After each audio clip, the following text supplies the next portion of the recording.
Pero meron siyang ginawa. Sir Dennis pasensya na. Meron kang violation Meron ding complaint sa'yo. Ang dami nating witness dyan. Hindi ibig sabihin nagdadrive tayo ng red plate. Magagawa natin ang magagawa natin As long as we are driving in government vehicle, be an example. Nakakahiya tayo.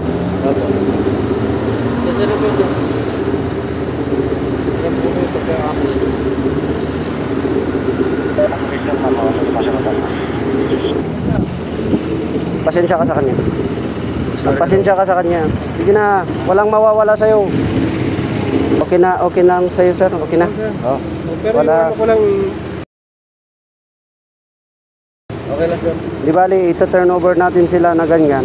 Saan ba kayo nakatira, mga sir? Saan na kayo naka-stay? Outlook.